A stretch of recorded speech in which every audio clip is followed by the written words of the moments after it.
राजनीति से काम तक,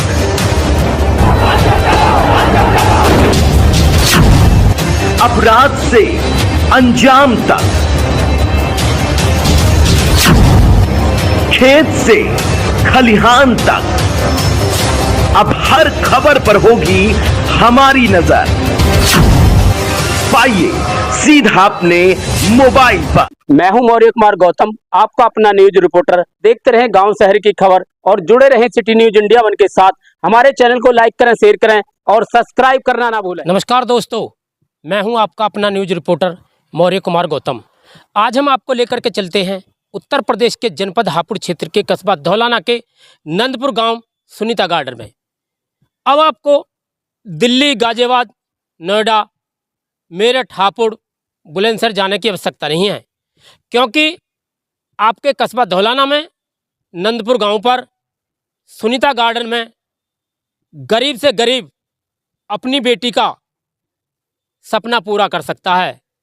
क्योंकि जो सुनीता गार्डन है, यह सुनीता गार्डन उन लोगों ने बनाया है जो समाज सेवी हैं, जो पैसा नहीं कमाने की इच्छा है, पैसा कमाने के लिए नहीं बनाया। ये एक समाज सेवी और लोगों की मदद के लिए ये सुनीता गार्डन बनाया गया है। नमस्कार दोस्तों, मैं हूं आपका अपना न्यूज रिपोर्टर मौर्य कुमार गौतम। आज हम आपको लेकर चलते हैं उत्तर प्रदेश के जनपद हापुड़ क्षेत्र के कस्बा धौलाना के नंदपुर गांव पर सुनीता गार्डन में। अब आपको दिल्ली, नोएडा, गाजियाबाद, बुलंदशहर, हापुड़, मेरठ जाने की आवश्यकता नहीं है। आपके कस्बा धौलाना में नंदपुर गांव पर सुनीता गार्डन है। सुनीता गार्डन और यहाँ पर फुलवाड़ी बहुत अच्छा गार्डन है।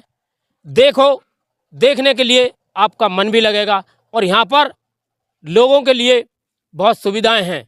ऐसा गार्डन मैंने आज तक कहीं नहीं देखा। दूर दूर तक मैं भी जाता हूँ, दिल्ली, गाजियाबाद, नोएडा, बुलंदशहर, अलीगढ़, मेरठ, हापुड़, लेकिन ऐसा गार्डन मैंने आज तक नहीं देखा। लेकिन यहाँ पर जो गार्डन है, यहाँ पे गरीब से गरीब और अमीर से अमीर भी अपनी सगाई समारोह, शादी समारोह भी कर सकता है। कोई ज़्यादा खर्चा नहीं है, लेकिन सुंदरता ऐसी है देखने दिखाने लायक। जैसे बड़े बड़े शहरों में मैरिज होम मिलते हैं, यहाँ पर नंदपुर गांव पर जो धौलाना क्षेत्र में पड़ता है सुनीता गार्डन। चलिए हम भाई साहब से जानना चाहते हैं और ये बताना चाहते हैं कि सुनीता गार्डन है कहाँ पर और यहाँ पर लोगों को क्या सुविधाएं हैं, क्या उद्देश्य है। चलिए सबसे पहले भाई साहब का नाम जानना चाहते हैं। कि भाई साहब, नाम क्या है आपका? मैं डॉक्टर गिरीश सिसोदिया, और ये सुनीता गार्डन आपकी कृपा से मैं ही चला रहा हूँ, मैं ही देखता हूँ इसको। और ये हमने स्लोगन दिया है अपने इस गार्डन का कि कार्यक्रम आपका, जुनून हमारा। जी। तो जब तक आप किसी भी कार्यक्रम को जुनून से नहीं करेंगे तो उसमें गुणवत्ता नहीं आएगी। अब उसी को देखते हुए मैं नोएडा में पला बढ़ा, नोएडा में मेरी परवरिश हुई, तो मैंने ये सोच बनाई कि वही चीज़ जो नोएडा में लोगों को मिलती है वो यहाँ पर कैसे उपलब्ध हो। तो मैंने इस गार्डन को पूरी सुंदरता से, पूरी मेहनत से आप लोगों के लिए बनाया, और मैं ये भी चाहूँगा कि इस पूरे गार्डन का पूरा लाभ आप लोग उठाएं। तो यही मेरी अपील है लोगों से। सर, देखा जा रहा है, मैंने भी आपके गार्डन को देखा है, सुनीता गार्डन को देखा है। यहाँ पर फुलवाड़ी बहुत अच्छी हैं। तो आपने किस उद्देश्य से बनाया, जो आपने नाम रखा है सुनीता गार्डन, इसका क्या तात्पर्य है?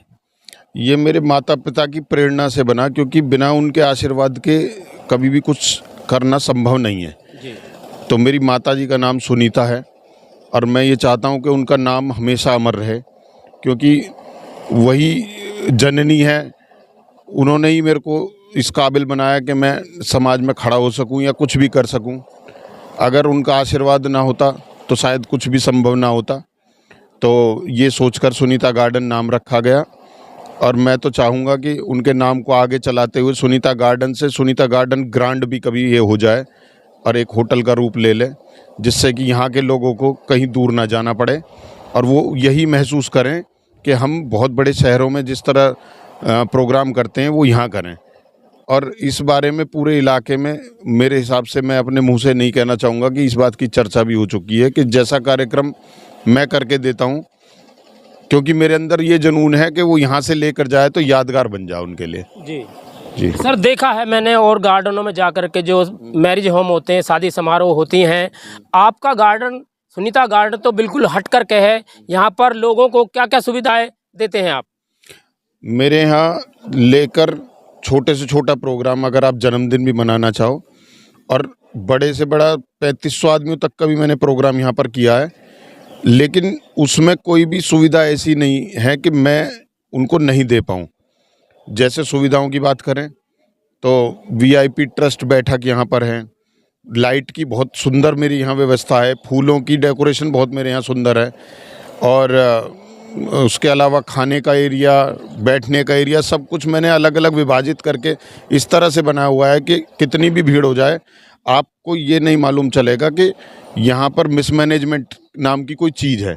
मेरे वेटर, हर चीज़ मैंने ऑल पूरी तरह से इस तरह से ट्रेंड किए हुए हैं कि घर से आप तैयार होकर आइए और आप खुद भी, आपको ऐसा लगेगा कि मैं खुद किसी का फंक्शन अटेंड कर रहा हूँ। अगर खुद आपके घर में प्रोग्राम है तो ये नहीं लगेगा कि मुझे यहाँ आकर कोई मेहनत करनी है। बस आप अपना केटरर या वो लेके, और अगर केटरिंग की भी व्यवस्था चाहिए तो वो भी मैं देने के लिए मतलब सक्षम हूँ। मैं सब तरह से वो कर सकता हूँ, आपका प्रोग्राम हर तरह से मैनेज कर सकता हूँ, पर प्लेट से भी कर सकता हूँ, बिना उसके भी कर सकता हूँ, जैसे आपका बजट बोले। मतलब कहने का ये है, जैसे सुनीता गार्डन है, यहाँ पर बहुत अच्छी सुविधाएं हैं लोगों के लिए, फूल फुलवाड़ी, और यहाँ साफ सफाई का विशेष ध्यान रखते हुए तो यहाँ पर गरीबी आदमी भी अपनी सगाई समारोह या शादी समारोह भी कर सकता है। मेरे हिसाब से दोनों 50-50 रहता है, गरीब आदमी हो या अमीर हो। गरीब का सपना भी ये होता है कि मेरी बेटी भी अच्छी जगह से विदा हो, उसके भी प्रोग्राम यादगार रहे। तो अगर गरीब वर्ड गए तो मैं अपने मुंह से कभी भी इस वर्ड को तो कहना ही नहीं चाहता, क्योंकि सब इंसान है। अगर कोई यहाँ पर आए तो वो शादी करके जाए, चाहे वो गरीब हो या अमीर हो, और जिस लेवल से चाहे उस लेवल से करना चाहे, उसी लेवल से हम उसके साथ हैं। और वो बस मेरे को ये बताए कि ये मेरा बजट है, इस तरह मैं काम करना चाहता हूँ, मैं उसके बजट के साथ एडजस्ट कर लूँगा, ना कि मैं उसको अपने बजट से एडजस्ट कराऊँगा। उस भावना से मैं काम करता हूँ। जो भी मुझसे इस चीज़ को लेके मिलेगा या इस सपने से मिलेगा कि मुझे अपने बच्चे की शादी, रिंग सेरेमनी, रिसेप्शन कुछ भी करना है और वो यादगार बन जाए, तो मैं उसे यादगार बना के दूंगा, ये मेरी गारंटी है। बिल्कुल सर, बताया जाता है कि जैसे देखा जा रहा है कि आपने सुनीता गार्डन यहाँ बनाया, बहुत अच्छी पहल की गई धौलाने क्षेत्र में, तो आपका मन कैसे बना कि मुझे सुनीता गार्डन बनाना है और गरीब लोगों की, मतलब लोगों की सेवा करनी है? मेरे पिताजी उद्यान निरीक्षक भारत सरकार से, उत्तर प्रदेश सरकार से अब रिटायर्ड हैं। उनका केवल ये सपना था कि एक जगह ऐसी बने हमारी जहाँ पे हम बहुत अच्छा, हमारा पार्क हो, हम उठ बैठ सकें। तो मैंने उनको कहा कि अगर इतनी बड़ी जगह को हम कॉमर्शियल कर दें तो दोनों काम हो सकते हैं, कि क्षेत्र में एक ये भी हो जाएगा कि लोगों को सुविधा भी मिलेगी और आपका भी वो सपना पूरा हो जाएगा। तो उन्हीं से मुझे ये प्रेरणा मिली कि मैं इसको कॉमर्शियल भी कर दूं और लोगों को ये भी ना लगे कि ये केवल कमाने के लिए इसने बनाया है। तो इसलिए मैं, आप मतलब ये भी कह सकते हो कि जैसे धर्मशाला में एक काम होता है ना, क्योंकि मैं चैरिटेबल संस्था भी चलाता हूँ, क्षेत्र के लोग अच्छी तरह से जानते हैं। मैं एक जन औषधि केंद्र भी चलाता हूँ यहीं पर, इसी सुनीता गार्डन के अंदर चलाता हूँ। तो मैं जितने भी काम यहाँ पर लाता हूँ उस उद्देश्य से लाता हूँ कि लोगों की सेवा भी हो जाए और काम भी हो जाए। तो जन औषधि केंद्र से इतने लोगों ने मतलब दवाइयों की सुविधा यहाँ पर ली हुई है और लेते हैं, लोग जान गए अच्छी तरह से। और उनका मतलब ऐसी बीमारियां ठीक हुई हैं, क्योंकि जब तक आपका मतलब जेब, ये जो मेडिकल लाइन है इसमें जो दवाइयों का जो खर्चा है वो जेब काट देता है आदमी की। जी। और मैं बड़ी मुश्किल से अपने क्षेत्र में उसको लेके इसलिए आया कि वो जेब कटनी बंद हो गई। उसी तरह ये गार्डन है, तो कल को ये ना लगे कि मतलब मैंने कहीं प्रोग्राम किया तो मेरी जेब कट गई। तो उस तरह से मैं काम कर रहा हूँ। जन औषधि केंद्र है, हो गया, मिनी मेवाड़ चैरिटेबल फाउंडेशन हो गया, एक मंदिर है इसी फार्म के अंदर, और उस मंदिर पे हर शनिवार को हम लोग सुंदरकांड करते हैं। धर्म से आप लोग जुड़िए और इसका पूरा फ़ायदा उठाइए। और एक स्टूडियो खोला हमने हीरत म्यूजिक प्रोडक्शंस के नाम से, वो भी इसी गार्डन्स में। क्षेत्र की जितनी भी प्रतिभाएं वो दिल्ली जाती थी जो, वो उनको दिल्ली जाने की ज़रूरत नहीं है रिकॉर्डिंग के लिए, वो हमारे यहाँ आए, अपने गाने भजन रिकॉर्ड करें, अपनी प्रतिभा को और आगे बढ़ाएं और इस क्षेत्र का नाम इतनी दूर तक रोशन करें कि उनको ये खुशी हो कि मतलब हमारे क्षेत्र का नाम कहाँ तक चला गया। तो ये सुविधाएं, अगर मूलभूत सुविधाएं हम लोग पैदा करने में सफल रहें तो हम अपने आप को बहुत बड़ा सौभाग्यशाली समझेंगे। यही मेरी भावना है उसके सर, जैसे आप जो लोगों को सुविधाएं दे रहे हैं, हर प्रकार की सुविधाएं दे रहे हैं, तो आप क्षेत्र की जनता को क्या अपील करना चाहेंगे? मैं क्षेत्र की जनता को ये अपील करना चाहूँगा कि आप लोग मेरा साथ दें, क्योंकि मेरी भावना केवल पैसा कमाना नहीं है। मेरी भावना ये है कि आप मुझसे जुड़ें, मैं आपसे जुड़ूं। अच्छी भावना वाले लोग जितने ज़्यादा मेरे साथ जुड़ेंगे, कारवां उतना ही बढ़ता चला जाएगा और ये क्षेत्र में एक उपलब्धि होगी कि एक जगह ऐसी भी है जहाँ पर 3-4 तरह के काम हैं और सारे ही उस तरह से चलते हैं, एज ए चैरिटी चलते हैं, ना कि एज ए कमाई चलते हैं। क्योंकि हर चीज़ को धंधा नहीं बनाना चाहिए, उससे लोगों का भला भी होना चाहिए और अपना भी। ऐसा नहीं है कि देखो बिना पैसे की कोई बात नहीं होती, पैसा तो कमाना पड़ता है। क्योंकि इसकी अगर देखें तो इतनी बड़ी जगह की मेंटेनेंस के लिए ही पैसा चाहिए, तो पैसा तो उतना कमाना पड़ता है, लेकिन वो कमाई उस तरह नहीं होनी चाहिए कि दूसरे के पेट दुखे या दूसरे को परेशानी हो उससे। ये मेरी आपसे अपील है कि आप सब लोग जुड़ें और मुझे आगे बढ़ाते रहें और आप भी उसका फ़ायदा उठाते रहें।